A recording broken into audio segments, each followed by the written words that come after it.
Voilà, donc alhamdoulilah, comme on vous a promis la deuxième partie, on va essayer d'entamer, Inch'Allah, la deuxième partie de l'histoire avec les fourmis, Inch'Allah. Donc on vous demande simplement de tenir attention à tout ce qui va être dit et pour qu'Allah facilite, n'est-ce pas, la bonne compréhension à tout un chacun. Donc Oustaz, sans plus tarder, on va te passer la parole pour que je puisse apporter encore d'autres additifs à ce qui a été dit.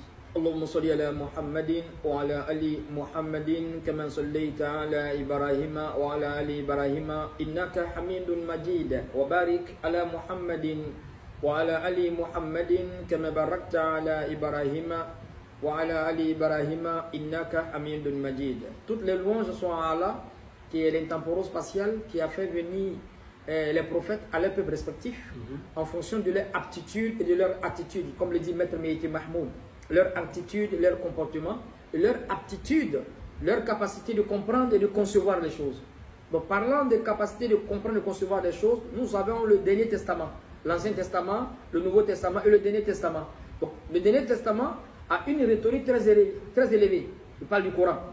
Donc, pour ceux qui ont une compréhension, une connaissance scolastique et universitaire, il ne veut pas faire les efforts encore. Parce qu'il pense que peut-être il connaît déjà son travail. Il croit qu'il va venir bivouaquer, patrouiller dans le Coran en lisant les versets en français comme ça. Non, l'islam est basé sur la connaissance. Toutes les connaissances, en fait, humaines ne sont que les sous-produits de la connaissance de Dieu. Pour comprendre la compréhension, la connaissance sainte et révélatrice, il faut apprendre. Hein? Il faut t'asseoir à côté des savants pour apprendre.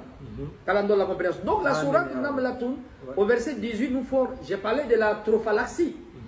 La trophalaxie, c'est la communication, la manière où les fourmis, n'est-ce pas, se communiquent en se donnant la nourriture. Elle t'apporte avec les antennes.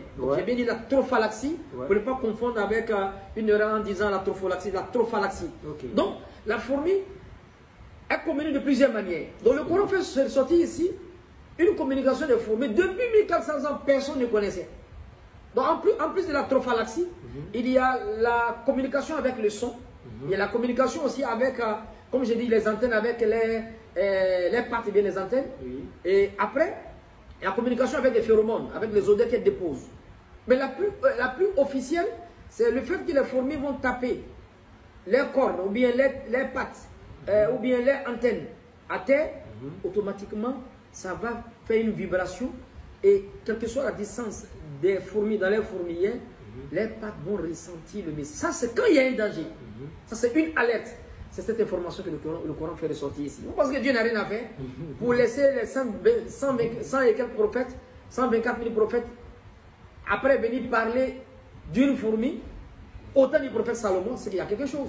Dieu fait ressortir ici la connaissance de la myrmécologie, la discipline scientifique qui étudie les fourmis, la connaissance de l'entomologie, la discipline scientifique qui étudie les insectes. Nous sommes dans le côté de la myrmécologie. Et l'ostéologie. Pourquoi l'ostéologie? Parce que les fourmis sont faites de matière osseuse.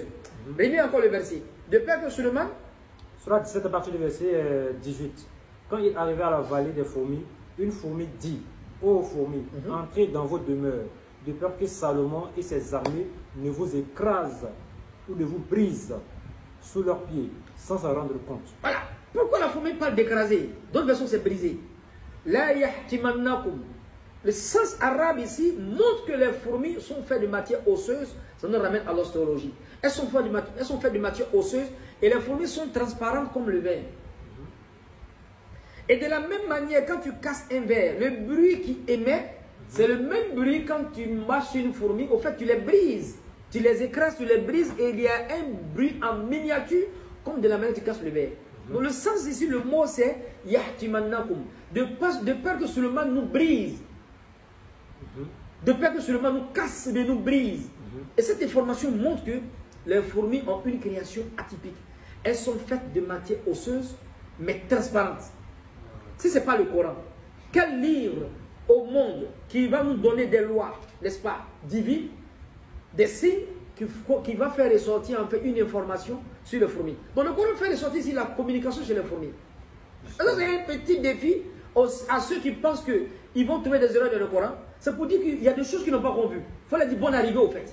Je parle de la cohorte, bien, le sillage de Okasha, en disant qu'il y a les 100 erreurs dans le Coran, suivi avec ses congénères, ses subalternes, comment il s'appelle là, Yeshua avec les autres, qui n'ont aucune connaissance du Coran. Ils viennent dire que le Coran, en fait, ils viennent piocher quelques versets. Comme ils ont vu se débrouiller, n'est-ce pas? Ils viennent à bivouaquer dans le Coran prenant des versets. Il n'y a pas une erreur dans le Coran. Allah il dit, je n'ai rien omis dans ce livre.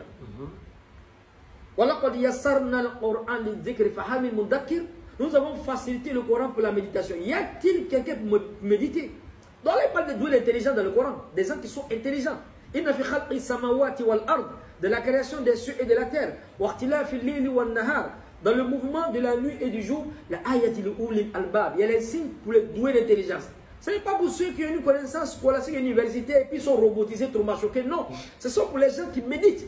Dans le Coran, quand tu ouvres, si tu fais ton cœur comme un bol renversé, n'est-ce pas? Tu ne vas pas comprendre le Coran. Allah il dit, quand ils lisent le Coran,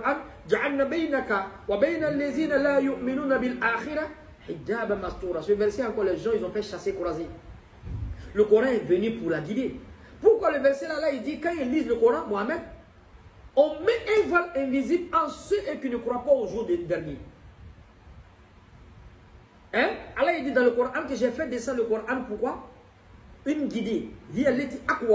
N'est-ce pas? Une guidée. Mais ce verset là, surat Isra, quand ils lisent le Coran, quand ils lisent,